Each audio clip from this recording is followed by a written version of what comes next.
I'm Shelby, and my CF diagnosis was made in 1992, shortly after this photo of my first birthday, with 2 rare mutations of CF genes that didn't even have formal names yet. Growing up, I was actually pretty healthy, thankfully, and I also have a younger brother who does not have CF. I learned the formal name of one of my mutations around 2001.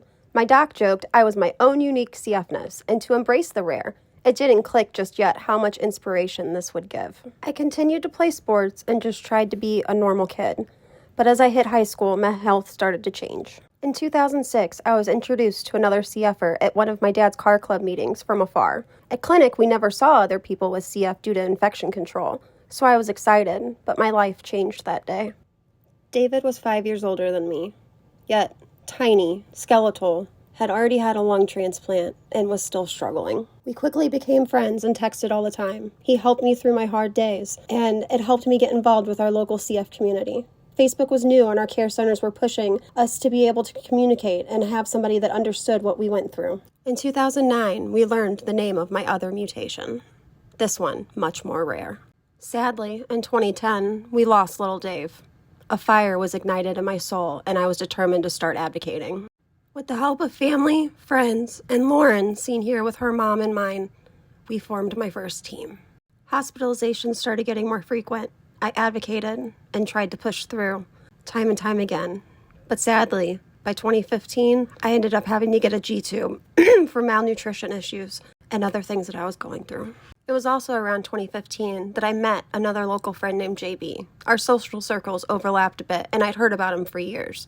He was your classic rebel CFer, and had the viewpoint of, I've cheated life multiple times, why stop now?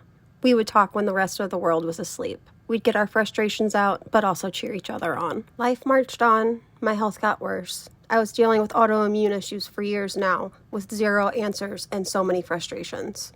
At the end of 2016, we lost Lauren, right after also losing a couple named Katie and Dalton. I was crushed.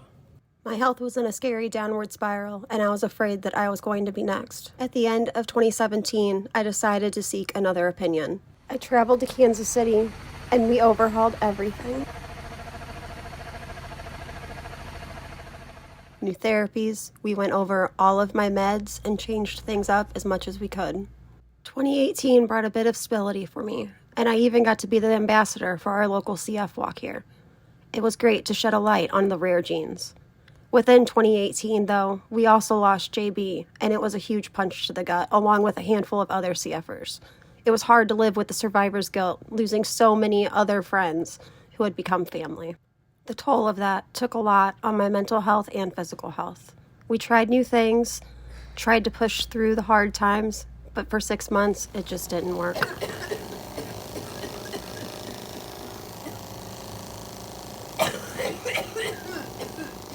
In 2019, I learned of a research study out of Cincinnati that was taking rare genes and testing them against the modulators. In December, we collected epithelial cells to send to Cincinnati to be tested against the new drug called Trikafta, since regular clinical testing doesn't look at rare genes usually when developing modulators for common ones.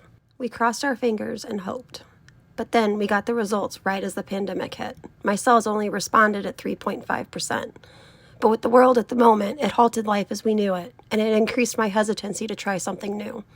By June, I had to be referred to be evaluated for a double lung transplant back in St. Louis. My heart shattered. In September, cases had settled down, and during an admission, we decided to try insurance to see if they would say yes and give me a last-ditch effort. So, I have a surprise. I get to try Trikafta tomorrow. We started slow to make sure I didn't react, but Trikafta provided the little bit of stability I truly needed to let my body rest. It was not a fix-all, though. I had good days and bad, but in June, St. Louis summers got to me. I had my first big bout of hemoptysis, and I had to have an embolization. Thankfully, everything was okay, and I've been stable since. Giving my body the proper rest throughout this whole pandemic has been the biggest focus throughout everything.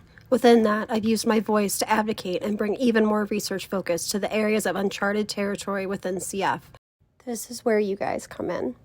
Your donations help fund keeping our care centers open, infection and medication research, the research into comorbidities as CFers are aging.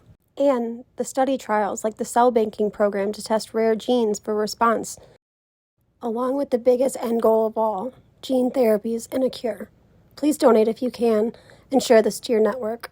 In honor of those that have passed and for us that carry the torch for those still coming up the line.